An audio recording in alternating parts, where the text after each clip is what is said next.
Welcome to the channel. I'm Hayes. I talk movies all day. Sometimes I'll talk about games, so subscribe right now if you want to be entertained. And today I want to talk about Resident Evil Infinite Darkness. Now this is a Netflix series. It got released I think about a week-ish ago on Netflix, or about a week ago at time of recording. Just watched it. It's only 4 episodes. It's not very long at all. Now I'm not going to get too much into spoilers just yet. I might get into a few a little bit later on, but I'll give you a warning once that's here. But for now, let me just say that it was okay. It's not particularly good. This is not particularly bad either. And there's definitely things that it does well, like the story was pretty solid, and I mean solid. I'm going to explain more why I'm using the word solid in a moment. But the story was pretty solid. The music was really good as well. Really intense, kind of draws you in. The visuals as well were pretty good. Like the CGI visuals, I thought they were really good. Lots of detail in there.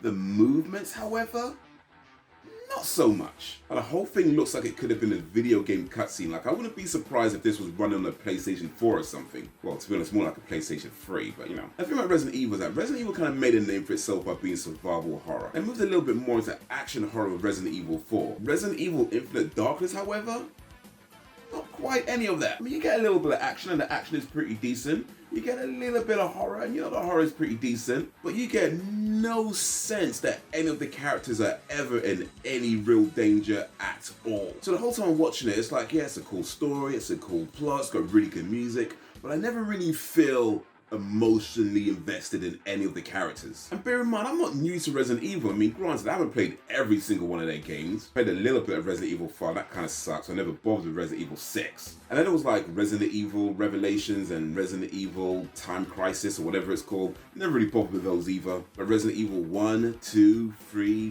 4, Resident Evil 0, Resident Evil Code Veronica, recently just played Resident Evil 7. So yeah, man knows about Resident Evil. And this for me felt more like Resident Evil, but trying to be Metal Gear Solid, but not quite. It's like if you imagine Resident Evil stroking the cock of Metal Gear Solid, but then leaving before it ejaculates. That's what this show is like. I would say that if you never played a Resident Evil game before, or seen any of the movies or shows, or read any of the books and know absolutely nothing about Resident Evil, you could start with this. It's really a story set in the Resident Evil world. It's set sometime after Resident Evil 4. They do mention a few things that happened in Resident Evil 4 and Resident Evil 1, but none of that is linked to the main story that they're doing in this show. So if you know nothing about Resident Evil, you could start with this. But should you? First, I'd say you're better off starting with Resident Evil 1. If that's a little bit too retro for you, then Resident Evil 4. If that's still too old school for you, then Resident Evil 7. But if you don't particularly care for video games, then you're better off starting with one of the Resident Evil books, because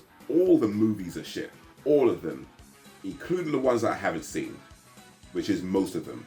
Because the first one was shit and I never bothered with the rest. But let's say you don't really care about the whole Resident Evil thing, you just want to watch a good show, something with a good story, a good plot, you just want to watch a good show. Would this suffice? And yeah, to be honest, I think it does. I mean, sure, there's other things out there with better stories, better plots, much better animation, but if time is an issue, then this is 4 episodes, 25 minutes each.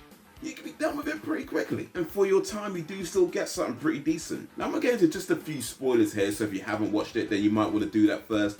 But if you have, or just don't care for spoilers, then here we go. And this first one's more of a nitpick than a spoiler, but Claire Redfield wears the exact same outfit throughout most of the show. Now, there's a couple of times where she's wearing something different, but most of the time, she's wearing that shirt with the red leather jacket. Now, I get it, that's her look. It's from the games, that's how Claire Redfield dresses. It just looks so out of place in this. Now, to be fair, a lot of them are probably wearing the same outfits throughout most of the shows anyway, but with Claire Redfield, that red jacket, it stands out so much. Like in the beginning where she's in Penang with the NGO, everybody's wearing their UN style uniforms. Claire Redfield, red leather jacket. When she goes to the White House, red leather jacket. When she's investigating the Mad Dogs, red leather jacket. And like I said, I get it, it's from the games, that's her look, but just because something was in the games doesn't mean it has to be in the TV show. Or otherwise, why wasn't Leon Kennedy wearing the exact same police outfit that he had in Resident Evil 2? Now in the end you find out it was Wilson all along. But the thing is, it was so obvious in the beginning that it was Wilson. But the moment he was saying, it's China, I was like, yeah, he's the bad guy.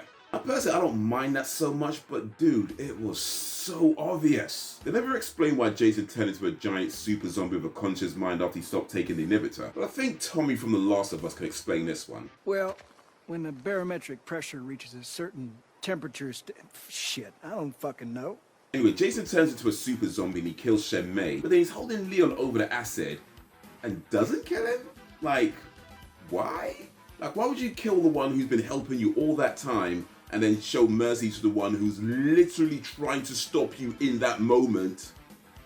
Video game logic, I don't know. But anyway, that's what I think of Resident Evil Infinite Darkness. What do you think of Resident Evil Infinite Darkness? Let me know down below, and while you're there, be sure to like, subscribe, and drop a suggestion if you don't mind.